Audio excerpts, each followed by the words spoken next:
제가 직접 겪었던 무서운 이야기를 해볼까 합니다. 지금부터 하는 모든 이야기는 제가 직접 겪은 실화입니다. 오래된 집으로 이사를 잘못 갔다가 아버지 쓰러지시고 저도 알바를 하다가 크게 다쳐서 집이 풍비박산 날 뻔한 이야기입니다. 라이브 방송에서 몇 번 이야기를 했던 썰인데 내용을 정리해서 업로드합니다. 아주 오래전 일입니다. 수유역 근처로 이사를 가게 되었습니다. 이사 가게 된 집은 골목 안쪽에 꺾여져 있는 오래된 2층짜리 단독주택이었습니다. 어느 정도로 오래된 집이냐면 방에 있는 창문이 이중창이 아니고 얇은 간유리로 된 창문 한 개였습니다. 도시가스도 들어오지 않는 기름 보일러 집이었습니다. 그리고 방바닥은 시멘트가 다 깨져서 오돌도돌하게 되어 있었습니다. 상당히 오래된 구옥집이었습니다. 이사간 첫날부터 저는 잠을 잘 못 잤습니다. 그때만 해도 저는 단 한 번도 가위에 눌린 적이 없었습니다. 누가 가위에 눌렸다는 말을 하면 나도 한번 가위에 눌려봤으면 좋겠다라고 말을 할 정도였습니다. 근데 이사간 첫날 가위에 눌린 것까지는 아닌데 불을 끄고 누우면 누가 날 쳐다보는 것 같고 사람들이 소곤소곤 거리는 소리가 들리는 것 같기도 하고 그래서 잠을 잘 수가 없었습니다. 저는 단순하게 이사한 첫날이라 적응이 안 돼서 그런가 라고 생각했습니다. 그때 저의 나이는 20대 초반이었고 액세서리를 만드는 공장에서 알바를 했었습니다. 잠을 잘 못 자서 피곤했지만 출근을 했고 일 끝나서 퇴근하고 집에 왔는데 어머니가 저를 보자마자 어떻게 하면 좋냐고 막 걱정스러운 표정으로 지붕을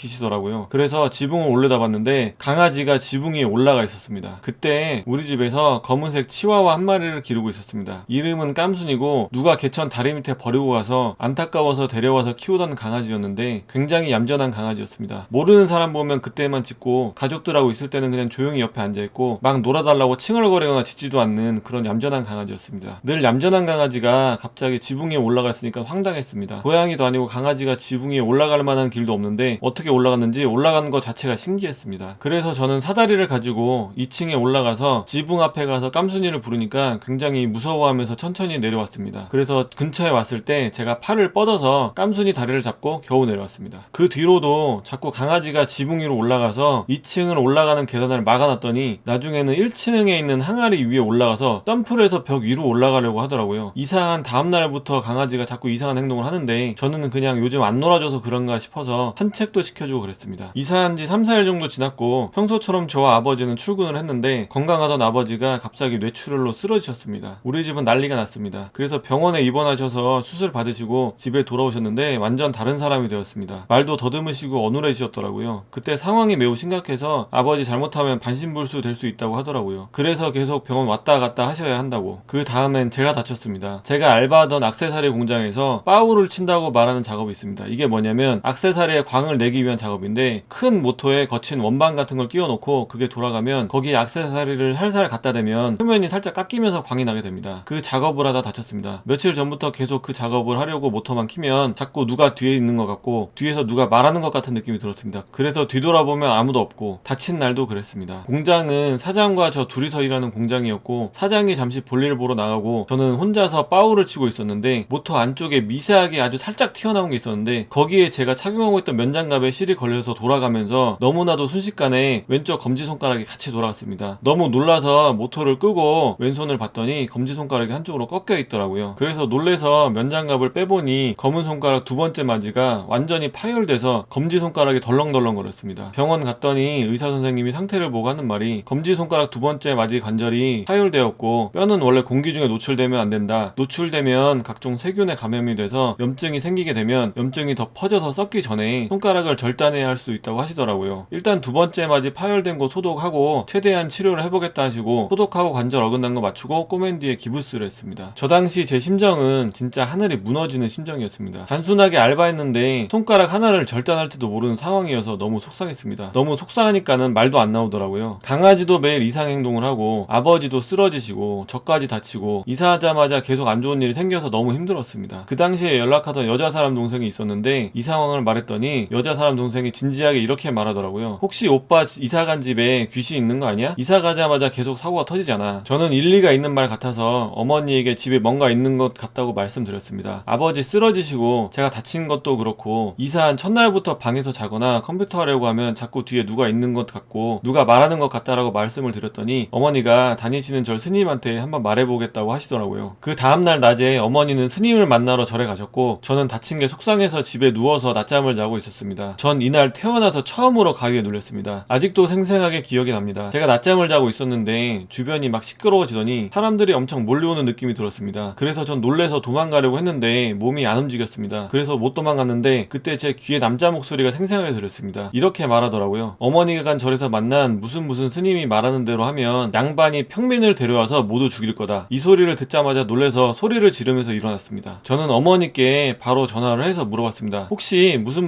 스님 만났어? 그러니까 어머니가 놀래면서 이렇게 말씀하시더라고요. 맞아. 근데 네가 스님 이름을 어떻게 알아? 라고 하시더라고요. 저도 놀래서 가위 눌린 이야기를 어머니께 말씀드리니까 최대한 빨리 집에 온다고 하시더라고요. 그리고 1시간 정도 뒤에 어머니는 집에 오셨고 이렇게 말씀하시더라고요. 원래 이런 오래된 집에 귀신 같은 게 있으면 제일 약한 사람부터 치고 들어온다. 그래서 강아지를 먼저 친 거고 그 다음이 아버지는 술 담배를 많이 하셔서 건강이 나빠져서 친 거고 그 다음이 저를 치고 어머니까지 쳤는데 여기저기 정신이 없어서 어머니는 몰랐던 거다. 스님이 부적을 써주셔서 부적을 집에 붙이고 이 책에 나온 불경을 각자 3번씩 읽으면 된다. 그 불경이 어떤 불경인지 정확히는 기억이 안 나는데 첫 장 설명에는 신성한 내용이라서 아무것도 모르는 사람이 이걸 소리내서 읽기만 해도 작기들이 도망간다고 써 있었습니다. 그래서 어머니가 먼저 읽으시고 제가 책을 넘겨받아서 읽었는데 읽는 도중에 저한테 전화가 계속 왔습니다. 몇 년 동안 연락 안 되던 친구들까지 전화가 계속 왔습니다. 제가 읽지 못하게 귀신이 무슨 짓을 한 건가? 그런 생각이 들었습니다. 아무튼 3번 다 읽었더니 뭔가 쑥 빠지는 느낌이 들었습니다. 그리고 그날 밤에 잠을 자는데 그날 밤은 진짜 장난이 아니었습니다. 자려고 불을 끄면 사방에서 소군대는 소리가 들리고 제 어깨가 들썩일 정도로 누가 자꾸 저를 흔들고 잡아당기는 느낌이 났습니다. 살짝 잠들면 바로 가위에 눌리고 놀래서 불 켜면 아무도 없고 제 방송 오래 보신 분들은 아시겠지만 저 귀신 같은 거 진짜 하나도 안 무서워합니다. 그래서 흉가 체험도 꽤 했었고 근데 이건 진짜 무서웠습니다. 그날 밤은 정말 뜬 눈으로 밤을 샜습니다. 그리고 다음날이 되었고 다음날부터는 강아지도 이상한 행동을 하지 않고 아버지도 치료를 잘 받으셔서 정말 기적적으로 상당히 회복이 되셨습니다. 그래서 지금은 다시 예전처럼 멀쩡해지셨습니다. 저도 손가락이 절단이냐 아니냐 그런 심각한 상황이었는데 치료를 잘 받아서 다행히도 뼈에 염증이 생기지 않았고 손가락도 잘 구부러집니다. 그때 의사 선생님은 관절이 완전 파열돼서 손가락이 안 구부러질 줄 알았다고 하시더라고요. 아무튼 다행히도 그렇게 잘 마무리되었습니다. 저는 그날 이후로 밤에 자면 가위에 자주 눌립니다. 오래전 일이고 이사를 몇 번 했는데도 가위에 자주 눌립니다. 그리고 그 집에 살면서 좋은 일은 단 한 번도 없었고 가족끼리 자주 싸웠습니다. 그때 기르던 강아지 깜순이는 다른 집 이사하기 며칠 전에 집을 나가서 안 들어왔습니다. 지금 생각해보면 아마 깜순이는 버려진 자기를 길러줘서 그 보답으로 이사가는 집에 안 좋은 기운이 따라가지 못하게 안 좋은 기운을 가지고 나간 게 아닐까 합니다. 어머니가 이사 오는 분에게 깜순이 사진을 보여주면서 혹시라도 보시면 연락 달라고 했는데 연락은 없었습니다. 불경 3번 읽은 날 잘 때 계속 가위에 눌리고 제대로 잠을 못 잤는데 가위에 눌렸을 때 검은 사람의 형체가 우리 집을 나가면서 옆집 주변을 배회하는 것을 살짝 보았습니다. 그리고 몇 년 뒤에 어머니에게 전해들은 이야기가 정말 충격이었습니다. 옆집에 아주머니가 한 분 계셨는데 저는 그 아주머니를 잘 모르는데 이상하게 그 아주머니는 저에게 잘해주시더라고요. 저한테 잘해주시는데 표정은 굉장히 슬픈 표정이었습니다. 이유를 몰랐는데 몇 년 뒤에 어머니가 말씀해 주셨습니다. 그 아주머니 아들이 저와 비슷한 또래였는데 몇 년 전 물놀이 갔다가 사고로 죽었다고 하더라고요. 그래서 저를 보면 아들 같아서 잘해주셨다고 합니다. 구독자가 많이 늘면 제가 그 집을 다시 한번 찾아가 보겠습니다.